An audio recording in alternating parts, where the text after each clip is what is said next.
Welcome back, everybody. You're listening to All About Healing. If you're strangely just tuning in, it's the end of the show. I'm Emily Francis, and our fabulous producer, Jay, is on the line with us.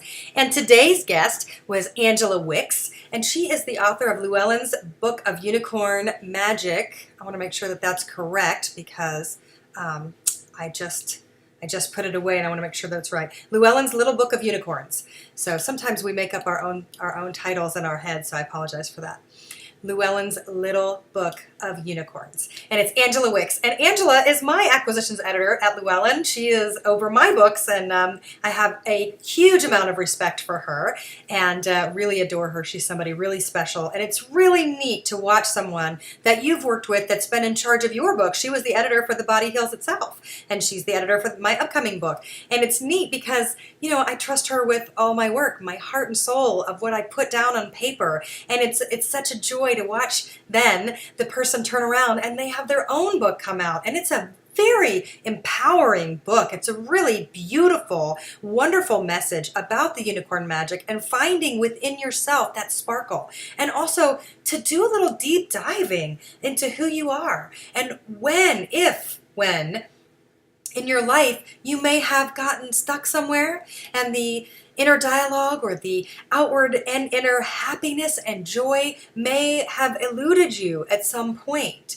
Because, you know, I tend to feel like more people than not right now, especially, I feel like are very lost in the world. And a lot of that, you know, we can trace it to the political culture. It's a freaking nightmare out there. We know that. We all know that. No matter what side of the aisle you're on, you know, the whole pointing fingers and you're on this side, you're on this side, everybody's dirty. Let me just go ahead and paint that picture that there is no clean aisle on that. And it makes it really tumultuous and chaotic for all of us little people that don't have any say down there at Capitol Hill. And it's tough to watch every day. But it's not just about what's going on in the big world, right? It's what's going on in your specific individual world, and how do you fit into it?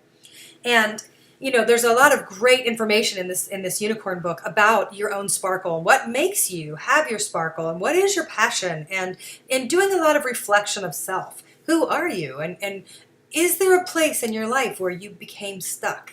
And what does that mean? Where are you stuck? And have you gone back to visit that area of your life that may or may not free you to get unstuck? And one of the things that I said was, you know, when you have an old vinyl record, if there's a scratch on that record, it scratches. You hear it every time it goes around. It doesn't self-correct on its own. Right? Either you have to get a new record, or I don't know if there's some sort of polish or something that can help, but there are ways that you can help if there's a single scratch on a record, but it takes a lot of work, and it takes sort of a specialist to help you to know how to fix it. And that's a lot of what us in the self-help industry in writing also tries to do. Is people that tend to gravitate towards the self-help is because they've been through hell somewhere in their life. That's just fact. You're not going to go and be drawn to empowerment and self-help and learning how to dust yourself off if you never fell down. And that's not life. You know, we have to know that life is hard. It gets hard. Every day has great parts, and usually we'll have something that's difficult, and we have to make a choice at every turn which way we choose to handle ourselves in each issue, right? Each puddle. Are we going to jump in the puddle, jump over the puddle, step in the puddle? Are we going to avoid the puddle? What are we going to do when we see something in front of us that could slow down the process of wherever you are, right?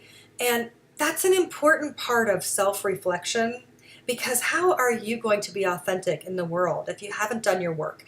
And I got to tell you, I'm noticing this a lot. I actually had a conversation with my friend today that I have done so much work with therapy and counseling and working on my own anxiety issues and where I've been. And I used to be really flaky. Not that I'm not flaky now, but it's different, right? I keep a certain boundary and parameter with what I say and what I'm going to do. If I say I'm going to do it, I'm going to do it. But I'm not going to make a commitment too far ahead, because now I know that I can be flaky, so I don't put myself in those situations so much. And I was talking to a friend of mine who knew me when I was at my worst and messiest and hardest days of my life. And I said to her, you know, it's interesting now when I make new friends, I have a very clear set set of boundaries, and I need clarification. I need everything to be clearly set.